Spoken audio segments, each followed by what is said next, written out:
been up? Oh, I don't know. Hours. Couldn't sleep. I was reliving yesterday in the courtroom. Do you know, if I live to be 100, I don't think I'll ever get it out of my head. Listening to people, talking about me to a judge and jury, and not recognising myself. It's quite an experience, Ken. I don't recommend it. Well, I wasn't much help to you, was I, in the witness box? I let you down. It wasn't your fault. You know, when you're being questioned by a lawyer, it's very difficult to say what you want to say instead of what they want you to say. They sort of herd you into the answer they want from you, like a dog getting a sheep into a pen. Yeah, well, like I said, it's not your fault. I'm sorry. I couldn't just stand up there and lie, Deirdre. I'm sorry, I had to tell the truth. All the bit about John being a shop manager, not a pilot, telling you and what you asked me to do, you know, I couldn't lie. I'm sorry. Worst mistake I ever made was that. I mean, when you told me that he was a fraud, and even when I knew it was true, I still stuck with him. I should have chucked him there and then, just like you said. Only trouble was, I loved him. Now look here, Neville. Loyalty's a two-way street, you know. I mean, who was it who paid for you to have your suit cleaned, eh? Hello? Hello, look, I'm getting interference here. Neville? You're back. Yes, now, look, all I'm saying is that this is a mere hiccup in the Golden Years success story. A hiccup, that's all. Neville? What's up now? It's Neville Flaming Ratcliffe, the Judas. Do you know, I've put more escort work his way this past 2 months than he's had in 2 years, and now he wants out. You see, one whiff of the gutter press and they're away like ferrets up a drain pipe. Ah, well, you were warned about using the wrong people. I mean, using Ken Barlow when he could have had me. You? Oh, yes. I mean, God knows what would have happened if it had been you the woman died on. You'd have probably ransacked her handbag and done a runner. Which is not a bad idea. Pity Barlow didn't think of it, innit? Aye. Anyway, if I'd have been with her, she wouldn't have snuffed it. She'd have been enjoying herself. You see, being with Barlow, she most likely lost the will to live. Oh, look, I'm going out. I need some fresh air. Right, ladies. I'm away to the kitchen, put the kettle on, so if anybody fancies a cup of tea, come with me to the car. He thinks he's God's gift to women, doesn't he? Still, everyone has their delusions, don't they? What do you mean? Well, just like you're deluding yourself that you can play games and not get caught. Don't know what you're talking about. Yes, you do. Chris Collins. But you see, sooner or later, Des is going to twig. Well, there's nothing for him to twig, because me and Chris are just friends. I'm not going to argue about it with you, Samantha, but if you don't want Des anymore, why don't you just tell him, eh? Nice and civilised instead of... Talk about me deluding myself. It's you. There is nothing going on. Me and Des are fine. So come on, let's have that cup of tea, eh? Your Honour, the prosecution calls Jonathan Lindsay. Call Jonathan Lindsay. At last. Now we might get the truth. Don't you believe it? We're in a court of law, not a prayer meeting.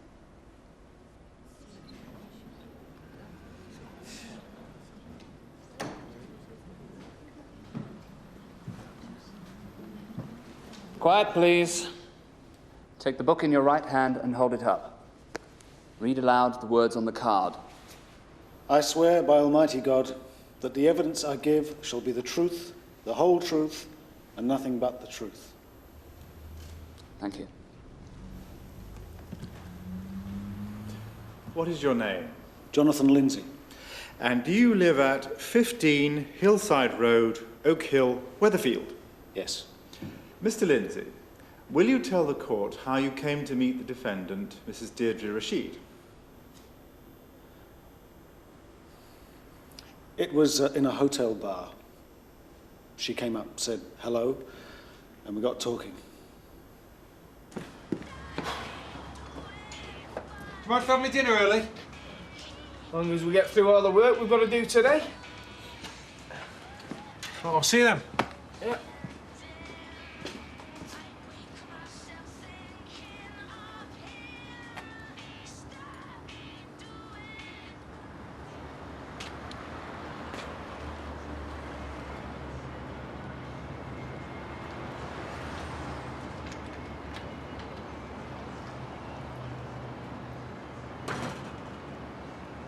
Now, Mr. Lindsay, some time after you and the accused became friends, did you begin to wear in public the uniform of an airline pilot? I regret to say that I did, yes. Did you, in fact, at that time, make claim to numbers of people that this airline pilot was indeed your profession? Yes. For what reason? Vanity?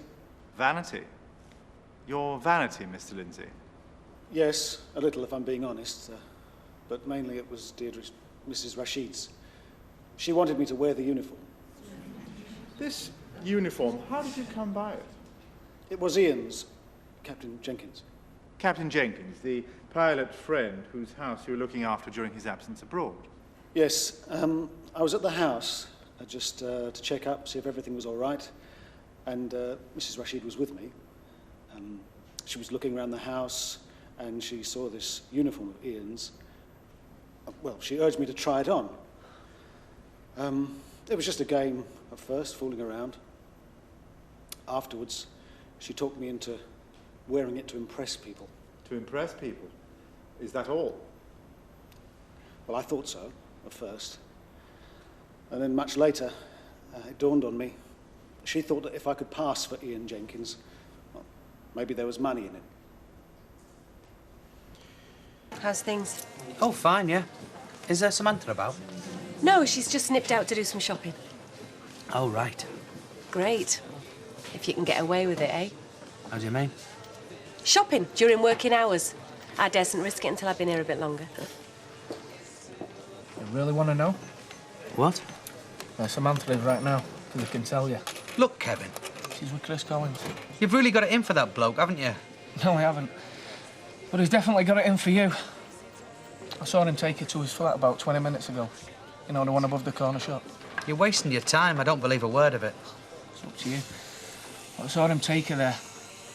And I saw him stood at the window just before she closed the curtains. You're wasting your time, Kevin.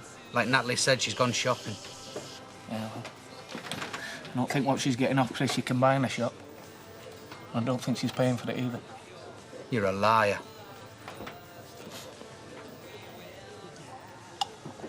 Please yourself, Des.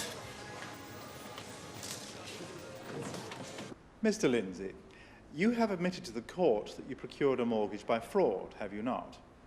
By forging the signature of your friend, Captain Jenkins, on a mortgage application. Yes, I plead guilty to that.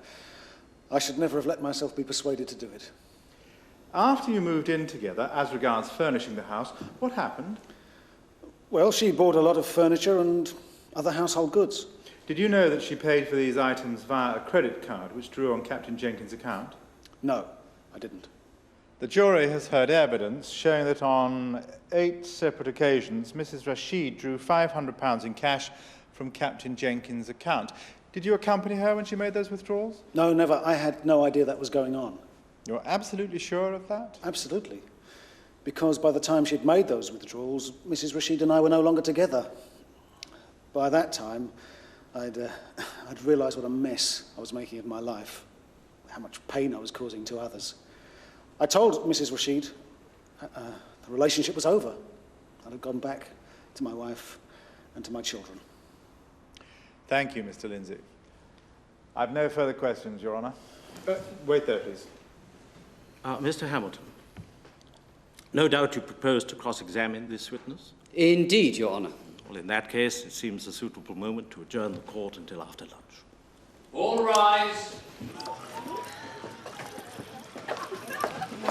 Did she say she was going to town or what? Samantha, she just said shopping, I think. Where is Samantha? She's just slipped out for a minute, Alec. Oh, wait till I see her. She can slip out in minutes I'm not paying her for. Oh, hey up, it's Audrey Roberts. Hey, haven't been to court? I haven't. Don't they know how to drag it out, them lawyers? Hey, Des, what'll I tell Samantha? Have they had Deirdre in the witness box yet, love? No, it's all been the boyfriend, Lindsay. Yeah, and he blamed everything on her, of course, just like all men. Yeah, and most of the time we're entitled. You know, most of the trouble in my life's been through women. I've always been too trusting, me. Oh, give over. It's men. They're all dirty dogs. I mean, I should know. Man.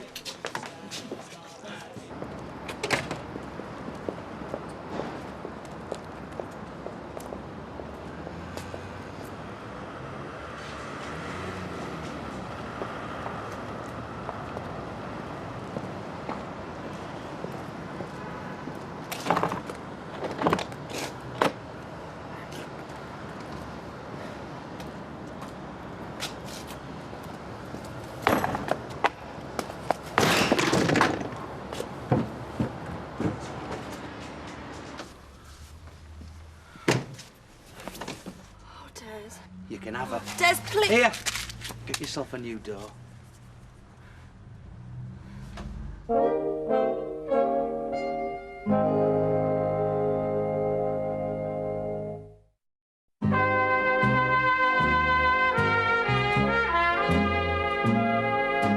You were dividing your life between your wife and Mrs. Rashid, were you not? Virtually maintaining two separate homes. Yes, I'm not proud of it. And your wife never suspected. The first she knew of your double life was when the broken-hearted Mrs. Rashid arrived on her doorstep on New Year's Eve. Well, I compliment you, Mr. Lindsay, on an expert job. Because you are you not, an expert and a practiced deceiver of women? I don't think I am, no. Well, you deceived your wife. You deceived Mrs. Rashid. You told her you were divorced. No. She knew I was married. Oh, come now, Mr. Lindsay. And you also deceived her about your job and your lifestyle. You told her you were an airline pilot. Captain Lindsay, no less. That was her idea. She wanted her friends to think I was a glamorous, important sort of a man. Are you seriously inviting the jury to believe that Mrs. Rashid begged you to pass yourself off as a pilot and that you went along with this bizarre request? She is a very persuasive woman, as I've found to my cost. Des, There's your gear. Get it out of here and take yourself with it. please, let me talk to you. What is it to say, eh? It wasn't like it looked. I got the wrong impression. No, I just want to try and tell you Yeah, well, how it... save your breath. You've had me for a mug all along. You didn't give a damn about me. Well, now I know. Please, I've always cared about you. I still do care. I'll always be grateful for what you did for me. Well, you picked a brilliant way to show your gratitude. Look, I'm trying to tell you the truth. You've never told me the truth. You've never been straight with me. Look, I know I've made a mess of it. I know that. Just tell me one thing, all right? If you never wanted me, if you wanted him, why did you bother to stay with me? Make a fool out of me, you could have left. Why'd you have to have a bit on the side, eh? I don't know. I can't explain it. I don't understand myself. Yeah, well, I understand you. You can't be straight. You're a freak. Get your gear. Get out before I put you out. But you do not deny that for months, you paraded about in a uniform to which you had not the slightest right. Your Honour, none of this is contested. My learned friend is treading ground already well trampled. All the same, Mr. Gillett, I will allow Mr. Hamilton to persist. Thank you, Your Honour. But in the end, you were caught out. The jury has heard Mr. Kenneth Barlow's evidence that he chanced to see you in your true occupation. What is that, Mr. Lindsay? Shop manager. I don't think the jury can quite hear you. I'm the manager of a shop. And as a matter of fact, I was glad when the pretense came to an end. I was sick of trying to be something I wasn't. You were glad to end the pretense? I was, yes. Then why, Mr. Lindsay, did you go to Mr. Barlow and beg him not to expose you as a fraud? Because Mrs. Rashid asked me to. Oh, I see. As usual, it was all Mrs. Rashid's doing. And when I got nowhere, which, as I say, I was glad about, she went and tackled him herself. And, of course, with him being her ex-husband, her third, I think, or a second. Mrs. Rashid's marital history has no bearing on this matter. Well, anyway, she got him to change his mind and keep quiet. I told you she's very persuasive. She manipulated him just like she manipulated me. That's not true. It's all lies. Mrs. Rashid, you must be silent. If there is another outburst from you, you will be taken down. Do you understand? Mr. Hamilton. Mr. Lindsay, your earnings last year as manager of a tie shop came to a total of £18,000. Is that correct? It would be something like that, yes. Not a princely sum. Not quite an airline pilot's bracket. Yet, despite that, in that time, you lived in high style. You took out, fraudulently, a hefty mortgage, all the while paying a sizable mortgage on the house your wife and children occupied. As did you, when you could spare them the time. Who paid for all this? I paid some of it and Mrs. Rashid paid some. Well, she paid most of it. Oh, really? But Mrs. Rashid earns even less than you do, as of course you knew. Her last husband, he'd be the third, he died in some kind of accident, and I was always under the impression she'd had compensation money. Oh, you got the impression? Well, she lent me £5,000 as a deposit on the house, and as I say, I thought that was compensation money. Who was going to pay for the wedding, Mr. Lindsay? Your wedding to Mrs. Rashid? There wasn't going to be a wedding. I couldn't marry her. I was married already.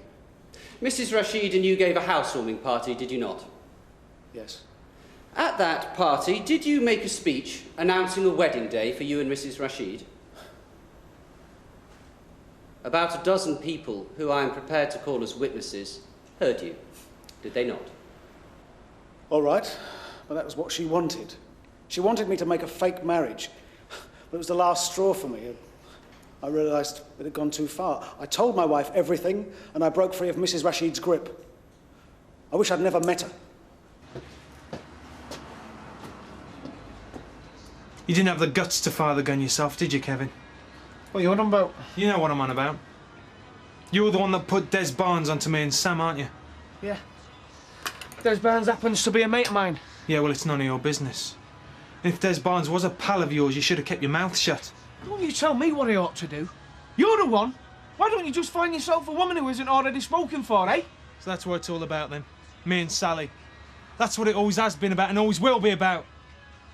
I've had enough of you, Kevin. I quit. You can shove your job. Suits me fine. Yeah, well, just make sure I get my money as quick as I can, all right? Because the sooner I can get out of here, the better. Well, you won't be missed. Well, that's what you think.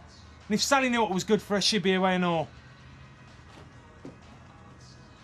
I put it to you, Mr. Lindsay, that for almost a year, you based a lifestyle way beyond your means on fraud, forgery, and deception. No. You defrauded your friend, Captain Jenkins. You deceived your wife.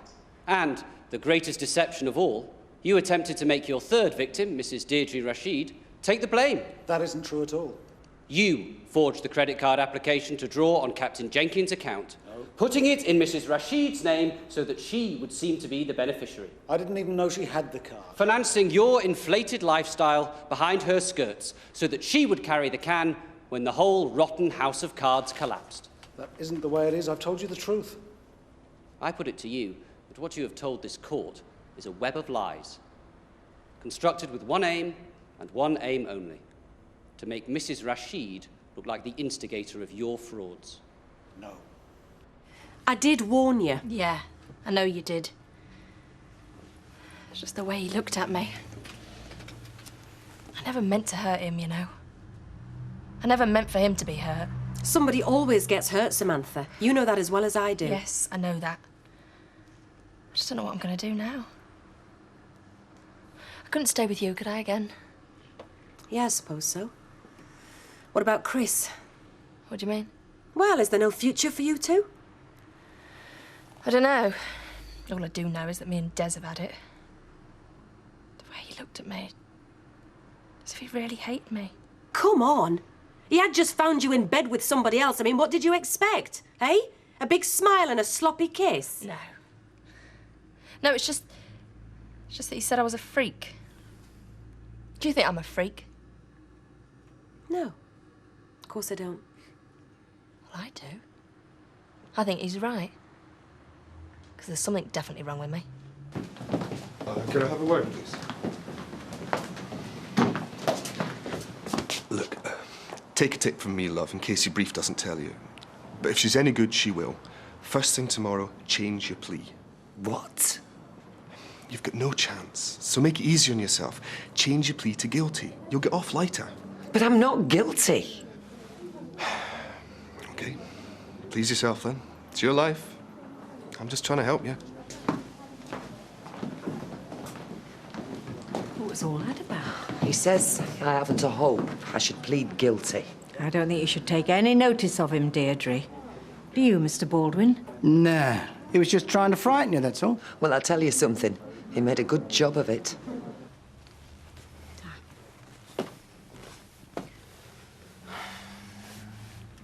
I really thought we had something. What did I do wrong, Ange? Well, it's not like that, is it? Don't think you did anything wrong. You were really nice to her. To be honest, you were nicer to her than you've been to any of your other girlfriends, including me. Much good it did me. I know, it's no guarantee of anything, is it? But I still think it's better to be nice to people, you know, as long as it lasts. If she wasn't happy, why didn't she just walk away? Maybe she liked having you to come home to. Who knows? Come on, Des. You've done your fair share of two-timing in the past. Yeah, I did it to Raquel. Maybe I deserve what I got from Sam. But you know, I thought we were really good together. I wanted to marry her. Well, trying to find something positive, it's better that you found out now, before you were married. That make you feel any better? There we go. What can I get for you, Frankie? Oh, not for me, thanks. I'm driving. So, how do you think it went today? I'm sorry I shouted out like that. But when he stood in that witness box, lying and lying and lying... Don't worry about it, Deirdre. It shouldn't do you any harm with the jury. That man's a swine. Yeah, very plausible, though. I mean, I can see how you were taken in. Oh, don't remind me. What did Mr. Hamilton say? Poor, deluded, infatuated, and he's on my side. Yeah, the way Lindsay worked in the ex-husbands. I'm sure he's trying to convince the jury that you're some sort of man-eater. I have to say, he gave a rather good performance in the witness box. Yeah, but that's exactly what it is, a performance. Yeah. All the same, I've always thought this trial is going to hang on who the jury decide to believe. You or him. They're going to have to choose. Yeah, he was good today, Deirdre. But tomorrow, you're going to have to be just as good. When you go into that witness box, it'll all be down to you.